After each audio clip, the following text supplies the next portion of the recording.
Bam. Go ahead and say the Will Riley thing. It's Will Riley coming to you live on the Break It Down show with Pete That's Turner. right. That's right. We are talking about Thomas Sowell, the scholar, and his book, Affirmative Action Around the World.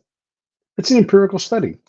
So I guess the first question is what is affirmative action, and why is it a worldwide necessary study for for Thomas Sowell to go out? Well, affirmative action, broadly defined, is just any program that gives an advantage to one group in a competitive system over another group. So, I mean, there are a couple of different ways to do it, but normally when you apply to college, it's really pretty simple. They look at your GPA and they look at your SAT score or whatever, and they decide how to rank you among a bunch of other candidates. And what happens with affirmative action is just that is altered a bit. So the classic way to do affirmative action is just to set aside 15 of the spots out of every 100 in the USA, for example, for Black people. So you, among the blacks, you would compete based on GPA and SAT, just like you would normally compete among everyone. But the Black people aren't competing directly with the white people. Another way to do it would just be if you're using a point system in terms of who gets into college, where there are 500 points for GPA and 500 points available for your SAT score, going from 800 to 1600, and all of that, 100 points for varsity athletes. You'd give someone 200 points for being Hispanic, like they were a quarterback. Many other different systems. You could subtract points from white people in the USA. I mean, you could rank different minorities differently, but affirmative action is pretty much just a system of privileging one group over another group when you're talking about who gets to do certain things. And I mean, generally, this is done to compensate for past discrimination or something like that. But it's pretty vague. I mean, like, there's no real history of Hispanics being brutally discriminated against in the USA versus Irishmen or something like that. So it often ends up extended to a broad bunch of minority groups. That's what affirmative action is, though. And so when Thomas Sowell decided to take his backpack and go around the world to study this, what is his premise? What is his thesis that he's trying to test? Well, Soul is one of the things about Soul is that he thinks that a lot of conversations about race and class descend really quickly into morality. Like the affirmative, and this I would totally agree with. Like I joke online about being an amoral businessman, but the secret, Pete, is that I'm not really kidding. So like a lot of these conversations that we have focus on like the ethics of things. Like, is it okay for Israel to use this type of weaponry against a population that's mostly military, but that includes civilians? There's another conversation that you need to have, though, when you're discussing anything from, I mean, your experience at a pretty high level in the military to mine in business where there are millions of dollars on the table, when you're talking about race relations, which could lead to war. And that is this shit going to work? And Right. I think that outside of business and the military, we don't spend enough time talking about, is this shit going to work? So Soul acknowledges that there's a moral debate that splits about 50-50 on affirmative action. Like, are you compensating for the past or are you disadvantaging poor whites? But he says he doesn't care about that. Like, what he wants to do is go around the world and see whether affirmative action programs meet their stated objectives. Like, they help poor members of minority groups reach the majority and stay there. They boost IQ. Do affirmative action students do well in college? Like, he's just very bluntly saying, I'm going to look at how this works in practice. And that's the subject of the book. He looks at India, Indonesia, Malaysia, so on down the line. And once these practices, I mean, I understand like the goal, like and that feels good, makes sense. Get what you're saying. I think we all intuitively go, yeah, let's balance the scale a little bit. But once the scale is balanced and we've equaled out for that inequity, then you would turn off the program. Is there anywhere where that has happened, where the program has been turned off and we're like, success, we've balanced the scale? Well, that's one of the big things in the book, right, Pete, where he says no. Like he looks What? all around the world and he says that he's found virtually no situations where affirmative action has kind of ended. I mean, I think that would be the simplest way to put it. That he Hmm. he looks at how the Indian program worked. He looks at how the Indonesian or the Malaysian, I might be confusing that program, worked, how programs have worked in the USSR and so on down the line. And he finds that there are all these trends when it comes to affirmative action. Like the first trend is that poor people in the affected group, in the minority group, don't really benefit. So, for Mhm. example, if you have 500 people that are going into a class and you're picking 100 blacks, the black people you're picking are only going to be competitive with other black people, but there's still going to be guys who have 1,200 SATs that are in the top 15% of students in the country. So they're Mhm. generally going to be from these very wealthy black families. And what you're doing is pretty much just giving them an edge of 100 points against equally wealthy white people. So he makes that point. And I think he makes that point pretty well. That's one thing. Another thing that he says is no, these affirmative action programs don't really end. They don't tend to go away. So, there's generally a program is approved for a 20-year period. And the idea is that at the end of the 20-year period, all groups will be exactly equal when it comes to maybe IQ or board scores, or maybe when it comes to income. But that's never going to happen just because of the mathematical idea of standard deviations. Like they're often going to be 15, 20% differences between groups just because of luck. So someone can always come along and argue, well, no, the program hasn't yet met its obligations. We still find that Tamil people are 8% behind, Brahman from the Jati provinces of the north. So we need to keep the program going. So in practice, he finds that the programs almost never go away. And he finds that they benefit the wealthiest and most powerful members of each group. So those are probably the two biggest negatives that he comes up with. That this is hard stuff to actually keep in line with its own goals. And I would tend very much to agree with that. And does this tend to be, is this common throughout all of the different places he goes in the Asian world where he does his findings, or is this just a trend in a couple of the places? Well, it's the idea that the program never goes away and that it benefits mostly members of the elite. He finds that, I believe, everywhere. I don't think there's Okay. any place where that wasn't true. Yeah, yeah, yeah, And yeah. those are things that many other scholars have found about affirmative action, by the way. So I think that that's probably a pretty consistent reality of the world there. In the world of scientific method, in the PhD world, you have someone like Mr. Soul who goes out and he does his study, and then someone else can go on and verify it. Someone could challenge it, or they could add to it. Has there been any significant challenge to his work that goes out and says, actually, Tom's full of it. His methods were wrong, or whatever? No, that's actually one of the things with Tom Sowell and a lot of these kind of heterodox scholars. I mean, and you could argue this about anyone from, Steve Saylor on the left or on the fairly hard right over to, you know, I mean, really, like Haki Madbudi or Malcolm X over on the left. I mean, people who say things that are not supposed to be said. Okay, sorry, I just posted a link to what we're talking about on Yeah. Twitter, so I was a little confused there. So, okay, but I mean, in reality, one of the things with these sort of heterodox scholars is that very often they're just ignored. So, like, I've never seen anyone really rebut Tom Sowell on anything. Like, just go up and say, Sowell is wrong about the effect of policing on crime, and this is why that simple but elegant mathematical model from the Vision of the Anointed is incorrect. Like, I've never seen anyone do that. What people tend to do is say, well, Tom Sowell is a right-wing hack, so I'm not going to respond. Or, Tom Sowell is way more quantitative than we need to be in these human sciences, so I'm not going to respond. No, I don't think there's any real rebuttal to the observations that he makes about affirmative action, because it's kind of like hate crime hoax, my book. Like, it's just that's what it turned out to be. Like, this percentage Right. of the cases turned out to be fakes. So what can you really say about that? You can't argue that they weren't fakes. Yeah. Um, Kind of last thing, but there actually there's a whole affirmative action literature, I guess it would be called, where there are books like The Shape of the River by Bowen and Bach that argue that affirmative action is necessary, and basically that affirmative action kids don't do so bad that it's embarrassing. I mean, they argue that the majority of affirmative action admits into Harvard get out of Harvard, which, I mean, to me, strikes me as pretty unimpressive. That's like saying you went to a concert and, the maestro was able to finish the piece, but still, it's like if you want a certain number of Black people or certainly Hispanics to go to Ivy League institutions, you're probably going to need some kind of program to facilitate that. So that's one side of the argument.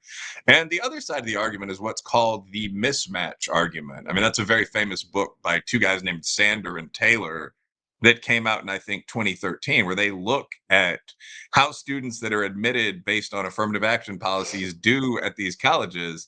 And they find that they do a lot worse than other students. So, like, they might technically graduate, but they're kind of taking a spot from someone who would be way better.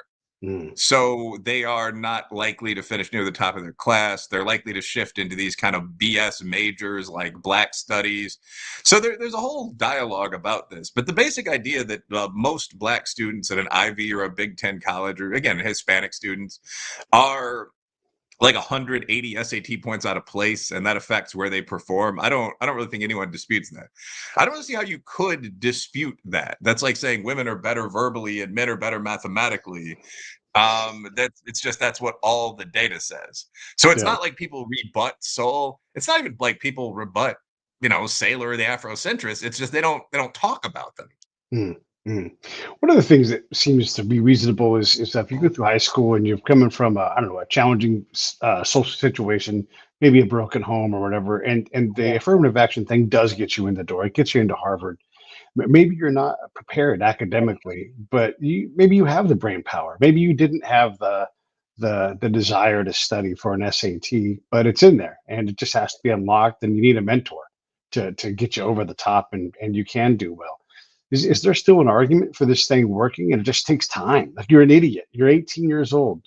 Like you're just a jackass who, you know, 3 months earlier was out, to make ends meet, selling drugs on the street. But you're ready to do something different. You just don't know how. Yeah, I mean, so I think there is an argument for class-based affirmative action that's actually not bad. And I mean, it's basically that. So, like, one of the things that we've gotten into a couple times here is IQ. And I've said I'm a Right. culturalist on IQ. Like, there may be some tiny baseline group differences, but it's just obvious to me that if you study the exact things that are on IQ tests, like vocabulary, Yeah. plane and matrices, geometry, so on, you're going to do better on the IQ test. And that's been my own experience. Like my first test at IQ when I was like a kid in the hood with the skateboard was like 106. Yeah. By the time I took the SAT, my score translated to like 135, which is probably my actual IQ. But I mean, in law school, we do these what are called logic games to get ready for the bar or to remember the LSAT. And I mean, like I Mhm. would take very real IQ tests like the Mensa boards during that period just to see if I was gaining. And I mean, I would get scores in the order of like 160. I mean, so it doesn't surprise me at all that if you train, if you get ready, you can improve certainly your GPA, probably your board test and IQ scores. Yeah. That's common sense. But the problem again with the people that benefit from affirmative action is that they're not really like striving ghetto kids. So I Mhm. mean that's the thing. Like if you get a Black kid who goes to like Penn who's got an SAT of like 1230, that's probably just what he got. Like he got that. His white boy got a 1305, and like you can talk about cultural or ethnic or whatever regions for those differences, but they both just got reasonable scores. Right. So it's actually we don't see a lot of growth from affirmative action admits when they get into college Mhm. because most affirmative action admits aren't poor. They're not oppressed in any way. Unless you want to argue like just being Black is, some kind of struggle. They're just smart people that are a little less smart than the other smart people they're competing with. And Mhm. that's the whole idea of mismatch. It's not like the kids are dumb. Like in that book, Mismatch, they find that the Black students at MIT are in the top 5% of all SAT test takers when it comes to math, which is really good because I mean that puts them up there with ahead of most of the Asian category. I mean, they'd be in probably the top 1% of whites, so on down the line. The problem though is that at MIT, they take the top 1% of everyone. So almost all those Yep. kids wind up in the bottom 10% of their class. So there are two questions there. One, are those kids who are already scoring at the 1200, 1300, 1400 level, are they really going to gain? Like, do they just need a mentor to show them what fork to use with chicken? And there's really very little evidence of that. And the second thing is, like, wouldn't these kids do well if they went to another school? Like, if they went to Kentucky State, Southern Illinois, Eastern Michigan, like, Right. schools that are still Division I large entities, but that aren't, Yale. And I think the answer is obviously, yeah, they'd obviously do much better in that second situation. Yeah, yeah, and especially like where the demands of the professor might even be different because you're talking to a broader swath. You're further up in the bell curve, and the demands on what the school is producing is more like let's get these kids educated and out of here and into the workforce, and then you can go compete with your peers and you can go kick their ass because you're still on the good end of the bell curve, and you're like, I'm just going to go out perform instead of always being like I'm the dumb guy in class and being dejected. I can understand that in a second. It's almost unfair to put them in a position where they shouldn't be in the first place. No, I mean, it's always important to know what the whole bell curve looks like. Like in my life, I've dated girls from Miami and LA that were like eights and nines, if we're gonna rank people, that thought they were hideous Mhm. because they were from Miami and LA and they were in the upper middle class. And it's like, if Right, you went to like, and you never want to hurt or humiliate your partner. You also don't right. want to make them think they're the most incredible. Well, I mean, you do want to make them think they're the most incredible person in the world, but you don't want to lie. But even just being honest, like you can say, like, if you went to Tulsa, you'd have a totally different experience when it comes to how people perceived you, local advertising offers, that kind of thing. Like you're down on yourself for a specific reason. And this is important to remember for everyone, by the way. Mm. Like when it comes to what your appearance is, when it comes to what your income is, you're competing with the whole country. Like, I mean, if my income were in the mid six figures as an academic or a consultant, I'd just be like, oh, I'm an average guy. But I mean, the average income in the USA is $54,000.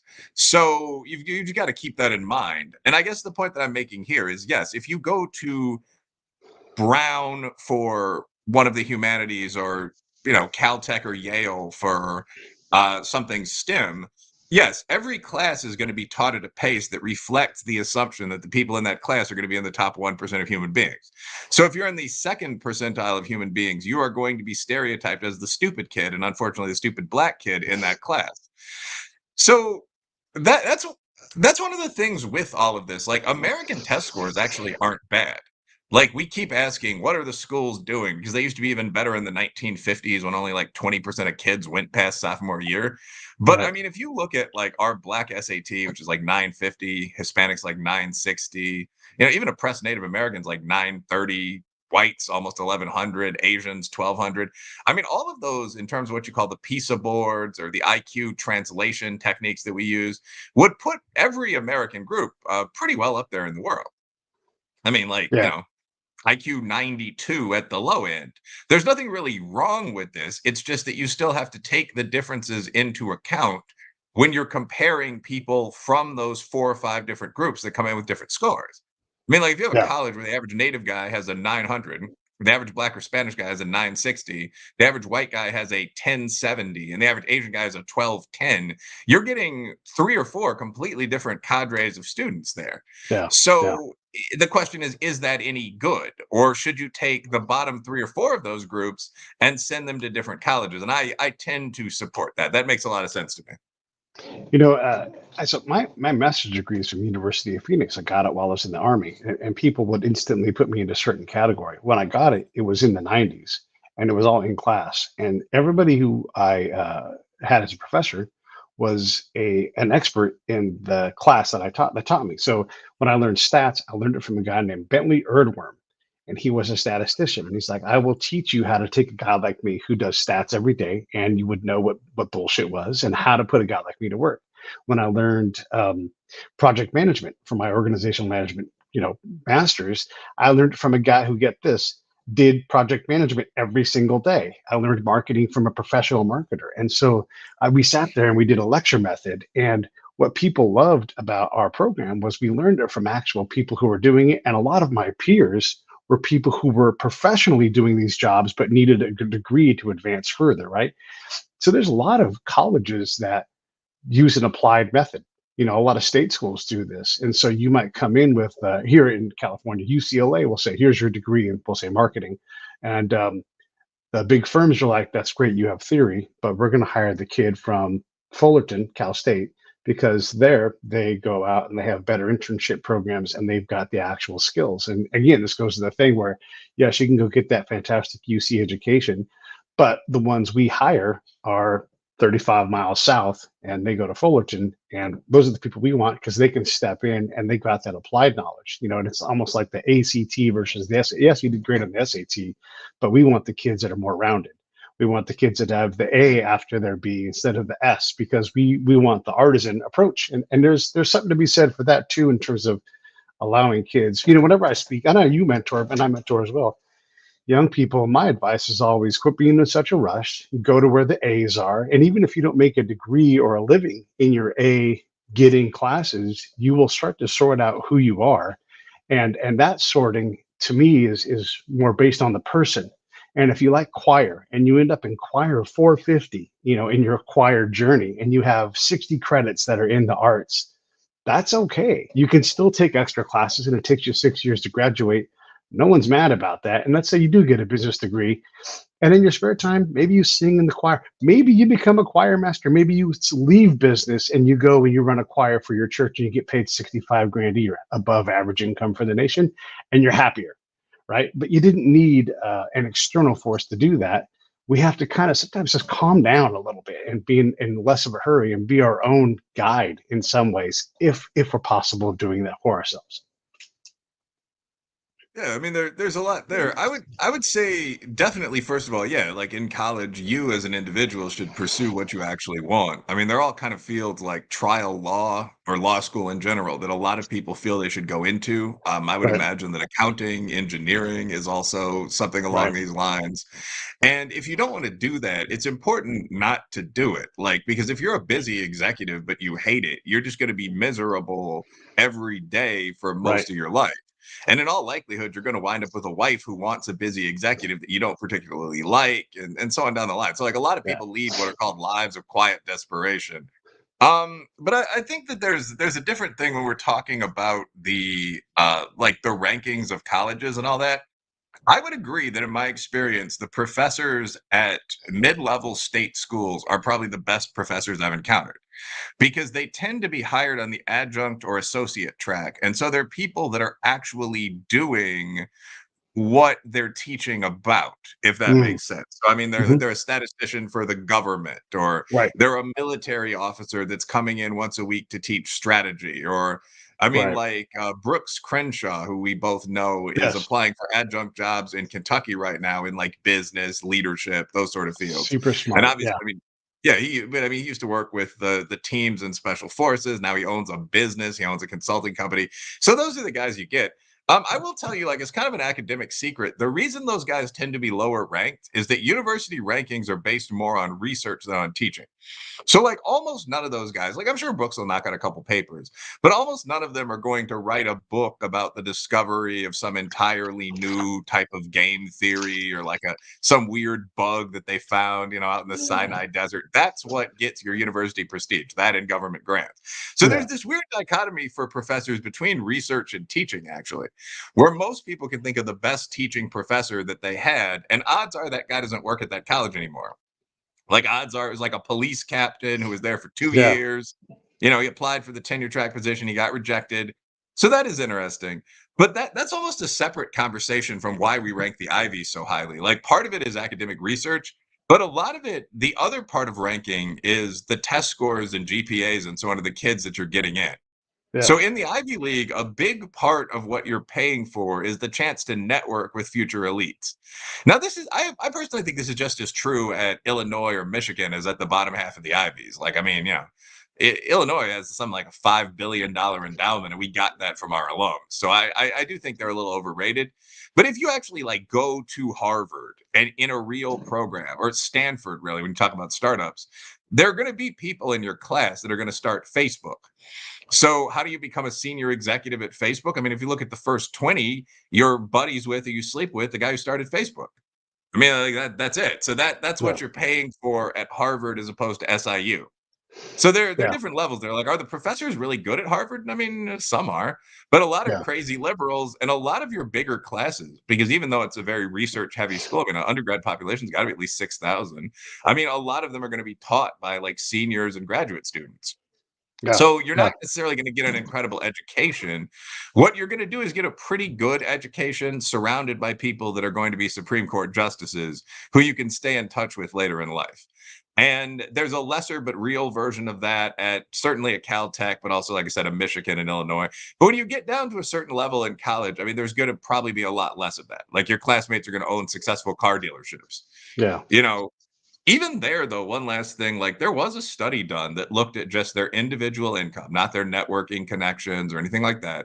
But for people that went to good second tier schools, like the Southerns and K States and so on, I'm talking about, as versus like a very lower Ivy. And they found that if for the students, if they went in with the same GPA at, school two versus school one, the difference Yeah. in income after 20 years was like 3%.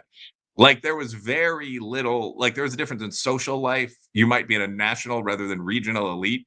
But if you actually just go to some of these schools we're mentioning in each category, like Eastern Michigan, and you have a Yeah. business idea, like contracting company or something like that, and you get out and you start that, you're gonna do just as well no matter where you go. So 3 levels. 1, it doesn't necessarily matter where you go for you, but 2, your networking, marriage opportunities, so on, are gonna be a lot better at something like an Ivy. And 3, that actually correlates surprisingly poorly with what they teach you. Like, I would assume that Harvard and Yale are some of the most affirmative action focused schools out there.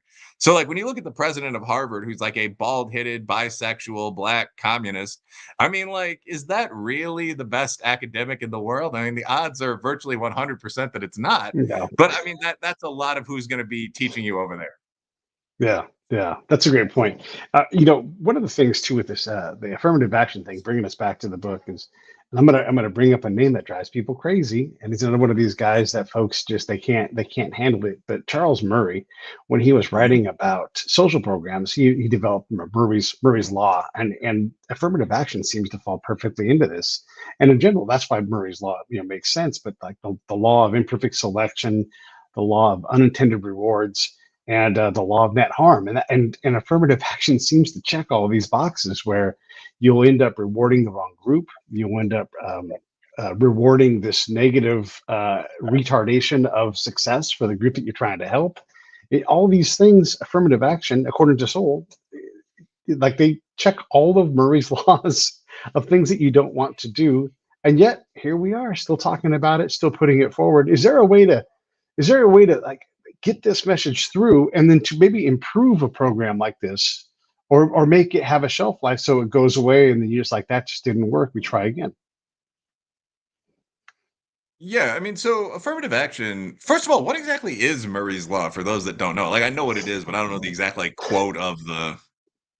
So it's when he was talking about it's in the book Losing Ground, and he Mhm. was part of a group of scholars trying to figure out how to fix things like just aid programs in the United States. And so as academics, they were studying it. And it's like, okay, it turns out when you get onto aid programs and they expand, that's not necessarily a good thing. And you ensnare people into these programs, and to exit the program is punitive. And so you gather more people. And so there's net harm there. Um, you start to gather people who shouldn't be. You should reward people, kind of like how affirmative action rewards people who are wealthy and probably can do well on their Mhm. own. You start to reward those people. You start to actually reward white people instead of black people, and so you have these unintended benefits that are going out because the program can't just stay idle. It has to expand to other groups. And so you have these imperfect selection problems where you will pick the wrong people, the unintended rewards where you will reward the wrong people, and then the net harm where it's take originally trying to help and they somehow get lost in the mix. And now you have this problem where the guy who you might be able to help get into a state school is nowhere in the solution set because there's the machine gets too big and the person who's left behind is left behind again.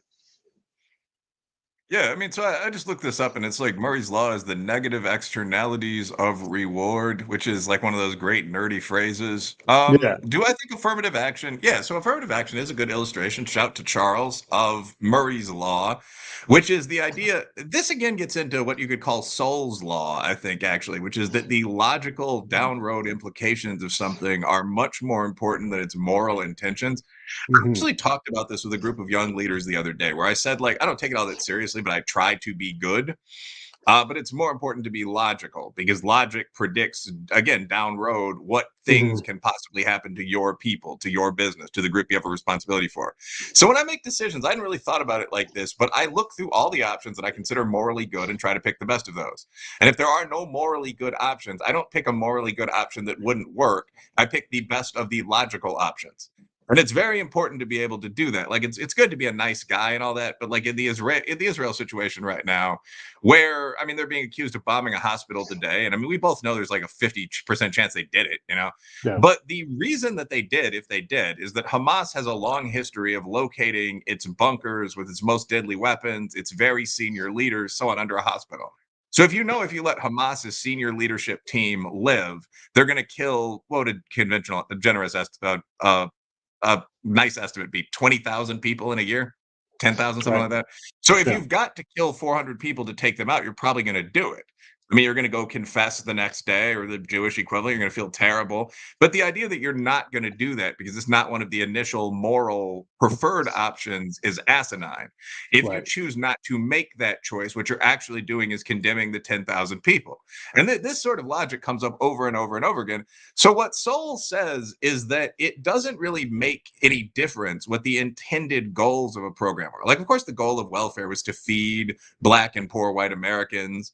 No one argues that Lyndon Baines Johnson, much less Sergeant Stryver, those people that he had in power were monsters. They were killers.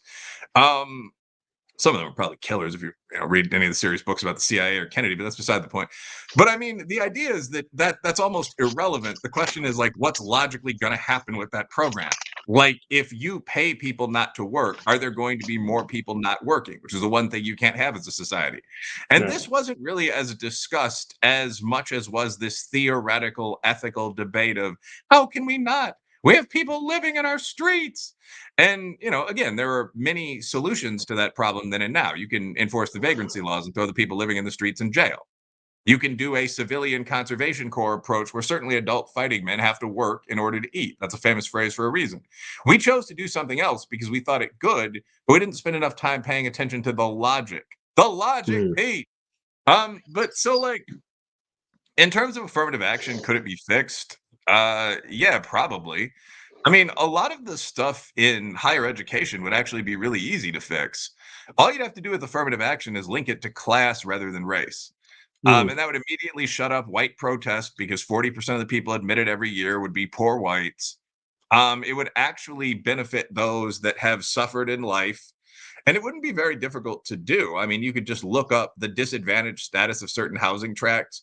Like a trailer park or a big housing project is almost always, as you know, an urban housing tract. And if your housing tract was disadvantaged by more than 10% from the norm, you'd get a 100-point boost, like we currently do for Hispanics. That's it. Yeah. Why don't we do that? I think the answer is that it wouldn't benefit anyone who currently likes affirmative action. So, like, the supporters of affirmative action are mostly the Black elite. They're joined by other minority elites. They're joined by white liberals that like going to school with good-looking Black dudes they can try to sleep with, as well as good-looking white dudes they can try to sleep with. And none of those people really want to see like Leroy and Bubba coming in together from Frankfurt or Lexington, Kentucky, dribbling the basketball back and forth between the two of them, talking about when they can first live off campus and how cute the girls look. So that's why you don't have class-based affirmative action. Like it doesn't benefit any of the people in the current higher education coalition. Yeah. Yeah. That's great. That's so good. One of the problems with affirmative action, at least here in the United States, is that it violates the Equal Protection Clause within the 14th Amendment, and Well, that's one of the reasons why it keeps going in front of the Supreme Court. So I don't know how that works worldwide, but here it creates problems, and we work our way around it by chicanery and whatnot. But what does Soul have to say about all of that? Well, I mean, the legal thing is actually a pretty America specific thing. Like most Yeah. countries, we talk a lot about America being, racist and corrupt in America.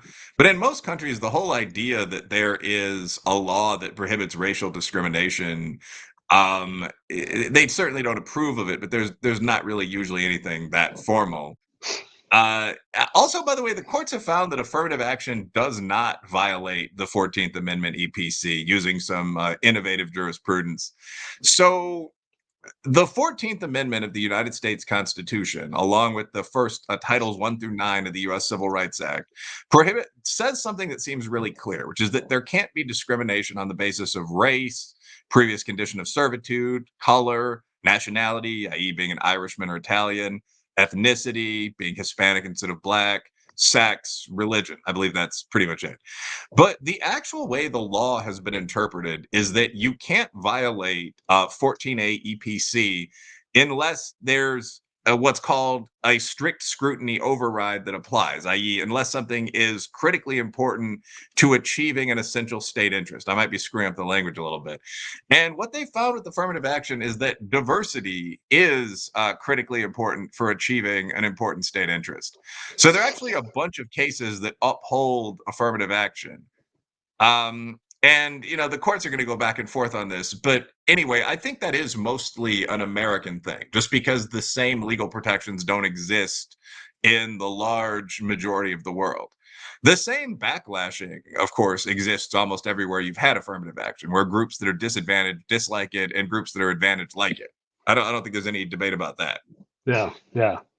And then when we do look at how the program works, and then like in California in the 80s when we backed away from that, one of the things Thomas talks about is he's like, hey, let me go see the data. Let me see the graduation data. And the UC system was like, what graduation data? And then when an academic is trying to determine, do their job, right? I mean, here he is, Hoover Institution, brilliant mind, trying to see like, should we keep this thing going? I've been a critic. Let's understand this thing. Can't get his hands on the data. Now, this is decades old, right? So maybe that's changed, but what does the data say? And did Thomas ever get a hold of it? What do we know about this story? Well, I think Seoul did get a hold of most of this data, but one of the things about affirmative action is that colleges are really close to the vest with all these numbers. That's why this conversation has become so heated over the years, by the way, because the actual question here is really very simple. Like, are colleges advantaging Black people by enough? Which I think most people would probably put it 10% of the average SAT score or something like that, that it becomes really unfair and disadvantageous for other people so that we should morally oppose it. And that's Hmm. something that you would think would be extremely easy to figure out. You would just email the college and ask for SAT scores by group. But it's not that easy to do.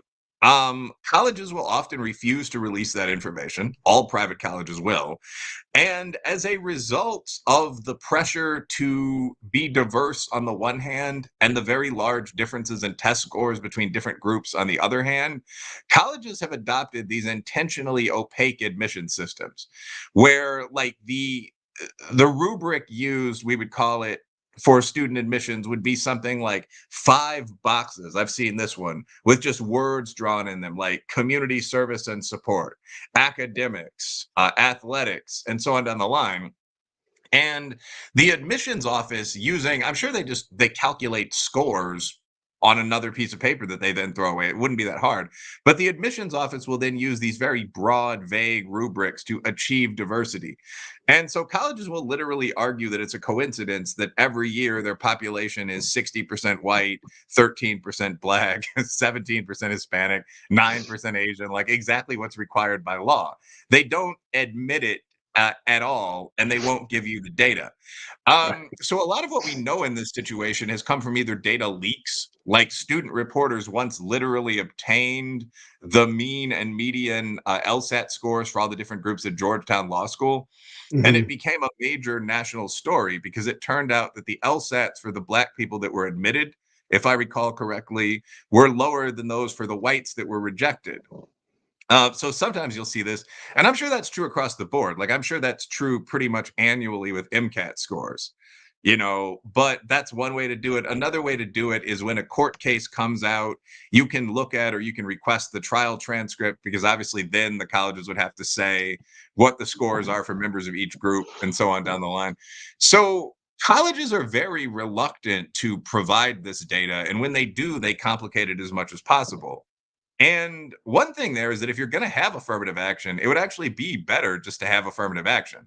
Like, it would be better to just say we're setting aside 12% of our places for Black people as per the law, because then you could just pick the Black students with the best SATs.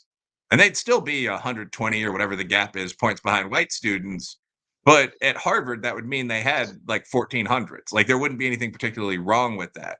But instead, you go through this whole charade where you hire 40 people who are, experienced collegiate admissions officers and all that kind of thing, because you're not just saying what you're doing.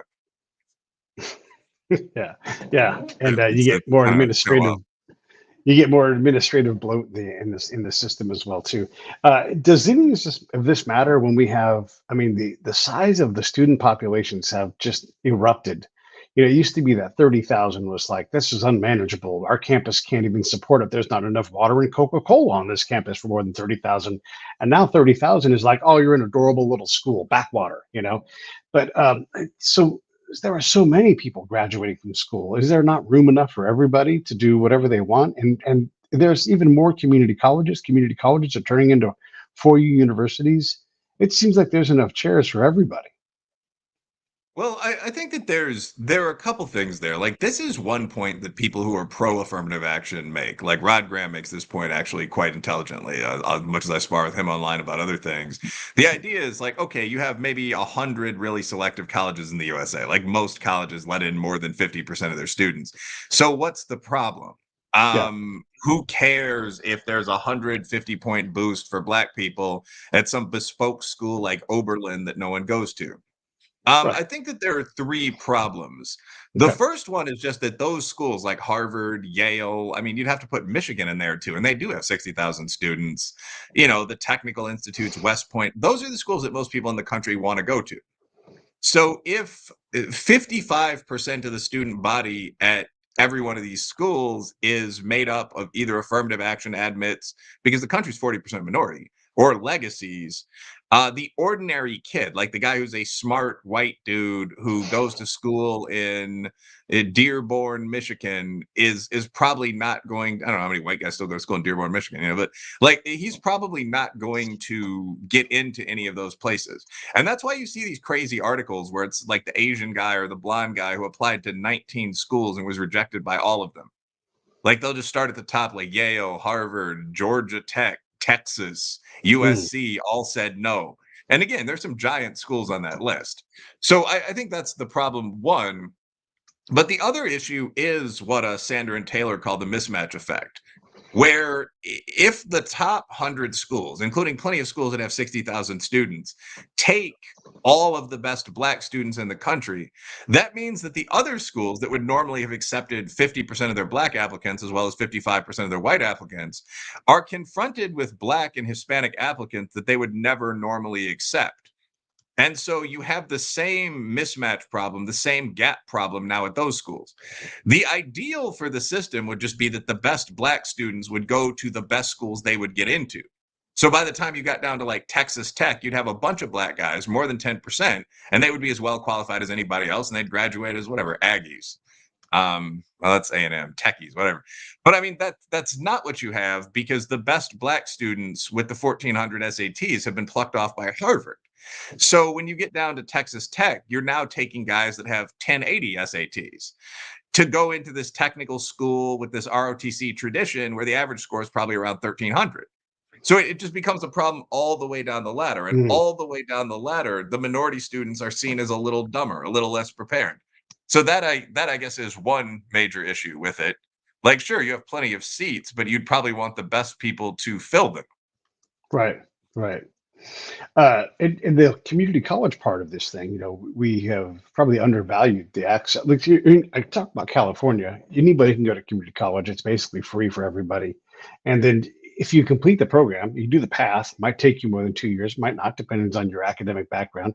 You can walk yourself into UCLA, UC Berkeley, UC San Diego. any state school, you just walk right on in if you follow the path. Instant admission, and they want you there because you've proven to be a great student, right? And so, if you can do that here in California, that there must be a similar thing in nearly every other school. So why not do that and just put yourself into the best? Look, California's got great state schools, but you've mentioned Michigan. There's a lot of great state schools out there. Ohio State is a great state school. Surely there's ways to do that in other places. No matter as long as you have the desire to stick to a path, 4 years, 5 years, whatever. Who cares? Go do it.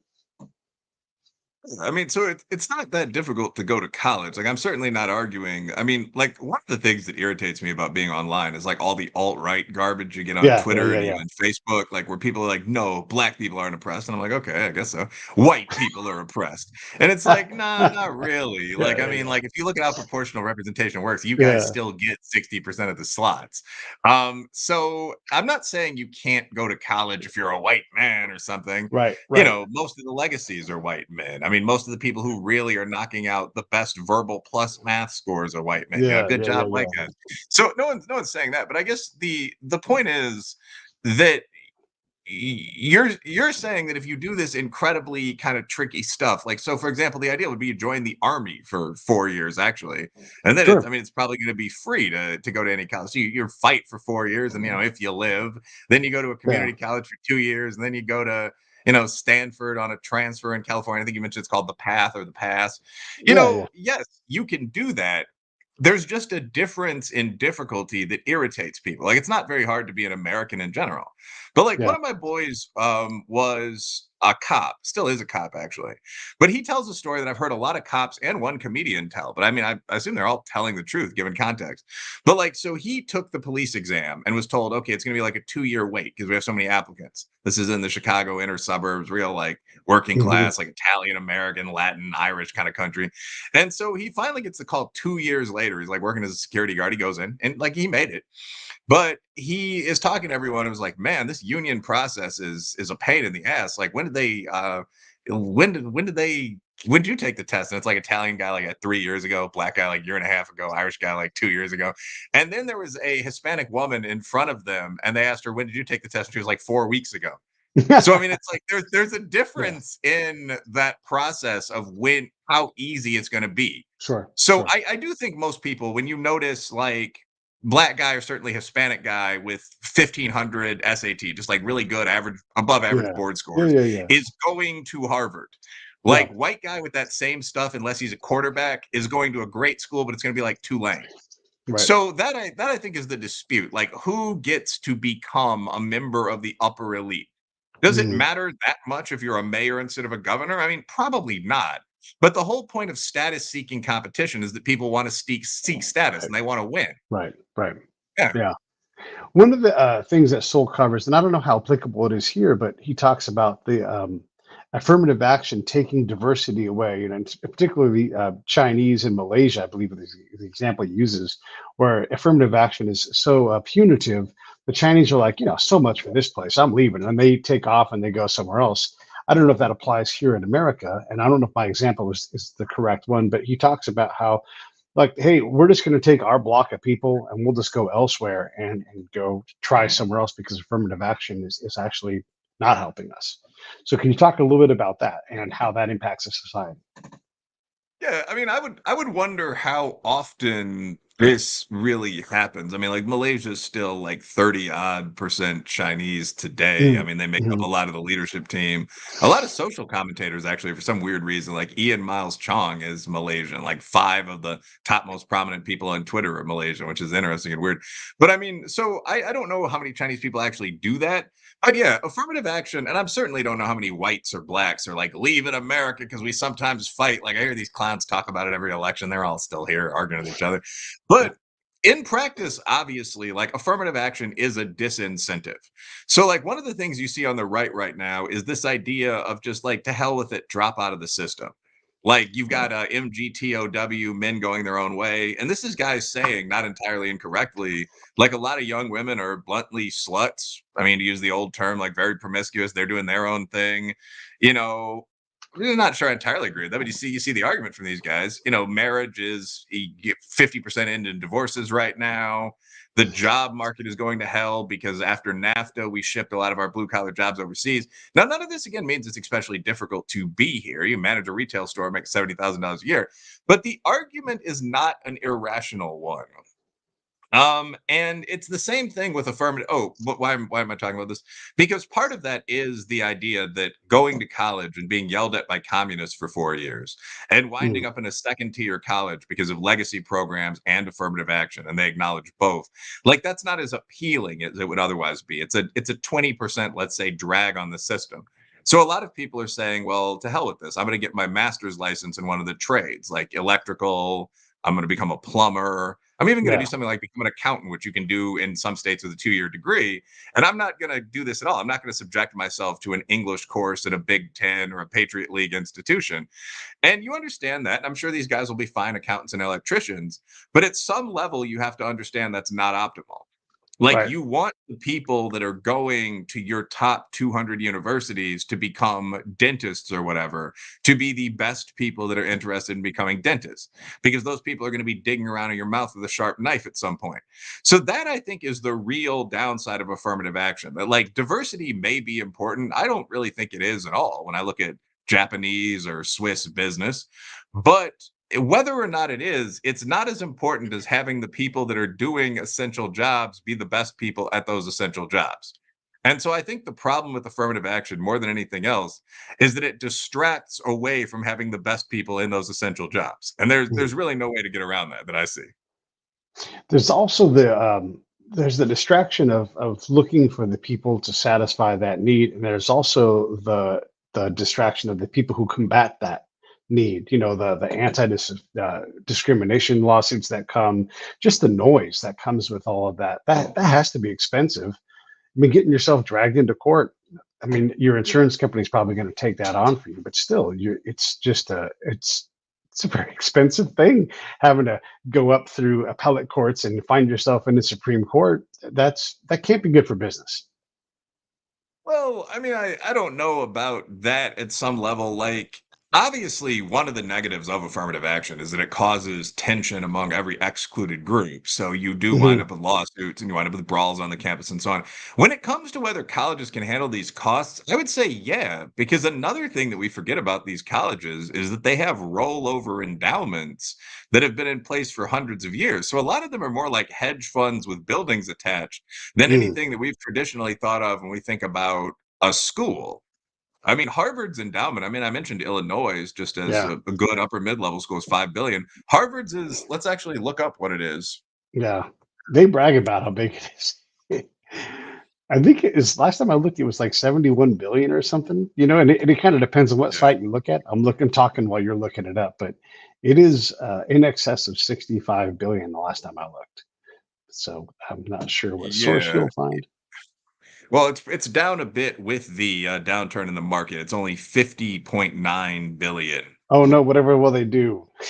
I don't know, but I mean, like, when you talk about Harvard, you got to understand they only have 7,200 undergrad students. Yeah. So the idea that these colleges are going to go broke anytime soon, I don't personally see that. Like, I think that it's going to require pressure from the larger society to really kind of break them on some of these issues, honestly. And I think that's kind of the Chris Rufo approach. Like, a lot of this stuff is openly illegal. Like, even if you allow that that the courts have said that some affirmative action is legal, you can't have hard quotas. You can't have advantages for one group beyond point level X.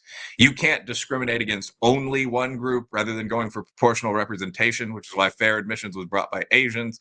So I think it's going to take outside social pressure for these, like I said, hedge funds with buildings to say, okay, like we actually can't do this now. Like GOP Mm. governors are saying that we're going to be penalized in their state, or such and such a granting program is going to be shut down if we do this. That's probably going to be the final straw that like breaks the camel's back, just to use the oldest cliche when it comes to this. Some of this attention that the Hamas-Israeli conflict is generating too is causing a lot of Oh, yeah. distress. I mean, it's at some point, you know, there is a backlash in terms of saying hateful things about a group of people. Well, nobody likes racism. We've all learned that, and now we're seeing. We're seeing anti-Semitic things. We're seeing anti-Palestinian things too. But I think the bigger problem is the anti-Semitic stuff that are people openly saying with their out loud words and horrible, horrible things. And a lot of them are at Harvard, and it's I can see that. I can see people rejecting that, and I think it's possible in our lifetime that a high-end degree from a place like Stanford or Harvard will be less valuable from places that just simply don't do that. They don't push forward any kind of ideology, and they push forward just a quality education. I don't know if it'll be Chris Rufo's organization, but just by just simply not being that, you can gain a lot of ground because who needs that in their life? Yeah, I mean, I think that actually gets into a deeper problem with education in America today, even beyond kind of some of the things we're talking about, which is just that the universities have been totally captured by one of the ideological systems. And I'll probably get some heat from this on the right, by the way, but I would be just as irritated if they were totally captured by like the Charlie Kirk right.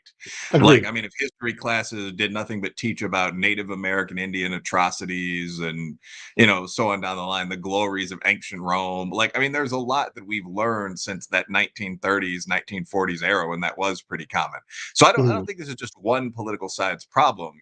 But at present, there really just is one political side that's dominating the universities. I mean, I'm one of a couple people to point out in books that right now the social sciences lean about 93% to the right. Same for the media, almost exactly 93, 94%, and 6 or 7% or 94% to the left. Sorry, 6 or Right. 7% to the right. So, I mean, kids are often indoctrinated with a bunch of just nonsense, like stuff like critical theory, value of whiteness theory, the third, and some people jokingly say the fourth wave of feminism, the idea of decolonization that would have been considered radically fringe until maybe literally 8 or 9 years ago. Mhm. And that has Mhm. effect. So, I mean, like right now, Harvard is in the news because we looked at a bunch of the Harvard student organizations taking positions on the war in Palestine, and they almost all sided with Hamas. So they didn't just say, well, we deplore atrocities on both sides, which I think you and I would say. What they said was like, we put all of the blame for this conflict on the genocidal Zionist apartheid regime in Tel Aviv. And that was an insane way to react because by that point, the hospital hadn't been attacked. There hadn't really been an Israeli counterstrike. What had happened is that the Palestinian fighters had gang raped everyone at a rave and then killed 260 of them. So it Yeah. was just an insane comment. And this was signed by like Amnesty International. I mean, by like the Women's Caucus of the school, Harvard Kennedy School of Government.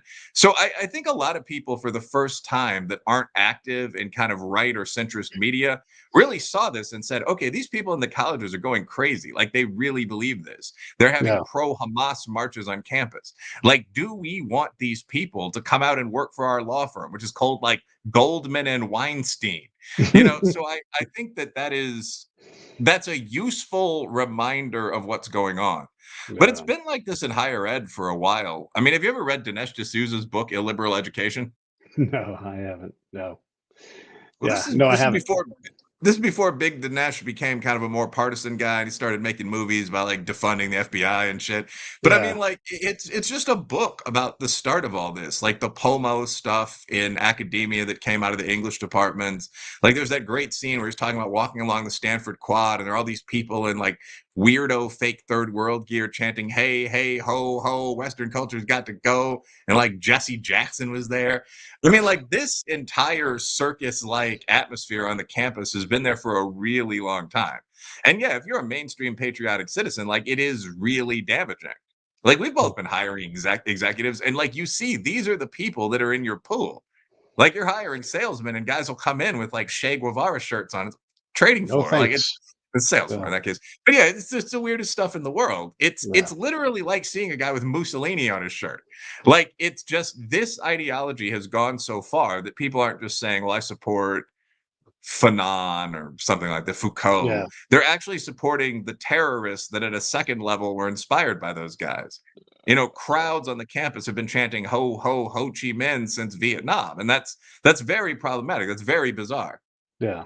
It's like when you go to get your job back and you're at an NFL tryout and you wear a Kunta Kinte shirt. Like, all right, we believe you. We believe you. No thanks. Hey, that guy you're throwing the ball to, though, have him come over here. It's like you have to take yourself seriously, and there's consequences. And at some point, if you can't blend in and be part of a group, if you can't unify and you're only going to diversify, then you're going to eject yourself into somewhere else. And you're right about that. Hey, we covered a lot of ground in this book. There are a lot of countries in here. It's fantastic. It's called Affirmative Action Around the World. Is there anything else you want to discover or discuss from the book that we didn't get into?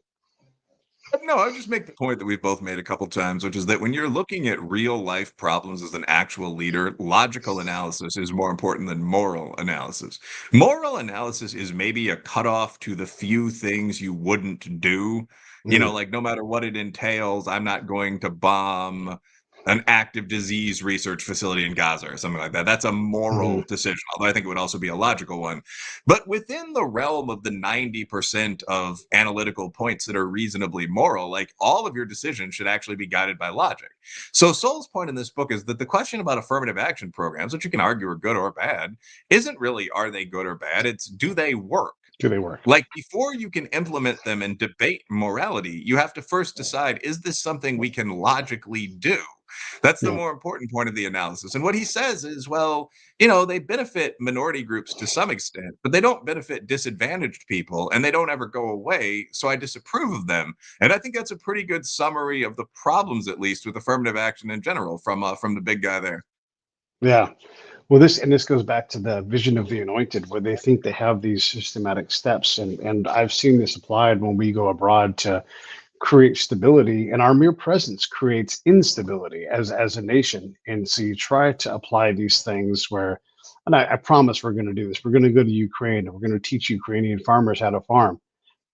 We won't. They know how to farm already, and we'll spend billions of dollars doing this, and we'll bring corruption to these problems, and so we'll sow discontent. And what will happen is Ukraine will be retarded in their progress because we can't help ourselves, and there's no penalty for the person who creates this policy, who creates this program, who says, hey, we're going to institute affirmative action. There's no penalty when it doesn't work because we never allow Thomas to be right, and we never allow Thomas to go look at it and go, "Hey, that didn't work." And they're like, "The person who instituted this is fired in jail, or whatever." There's never a consequence, and so we continue to make these errors because we don't allow the uh, the good idea to be a bad idea or a bad practice. So that's what I would say about all that, and that's just from my own practical experience being out in the wild.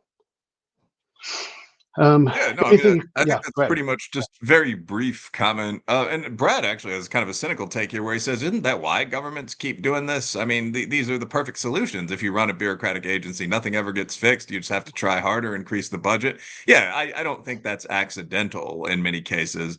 There's a great situation in one of the Thomas Sowell books where he's talking about the impact of the minimum wage on productivity, and he actually designed a test to see whether the minimum wage being increased impacted productivity. And there are all these control variables in there. Like he was doing it in a Latin country we do a lot of work with. So one of them was like the price of sugar cane, and he was actually going to be able to check the effect of this. And the agency that he was working for, the Department of Labor, told him That's right. not to. And Don't it do it. wasn't until years later that he realized the Department of Labor administers every aspect of the minimum wage. So, like, actually having this intelligent insight about when it works and when it doesn't would remove a huge chunk of their power and puts that under Congress or whoever. Mhm. So, yeah, I think that happens sometimes. I think Brad's probably right about that. But I mean, I think at a deeper level, there's a big problem with having people that don't have a direct stake in whatever's going on make your decisions. I don't think it's often intentional. I don't think it's often bureaucracy boosting. Sure. It's just that to some extent, it doesn't really matter. Like if the academic suggests some wonderful moral sounding thing in a third world former enemy country that you're administering, there's no penalty whatsoever for doing it and getting it wrong. And that's why this stuff almost never works. Like these broad government programs, like what if we gave every black person $1 a day for existing?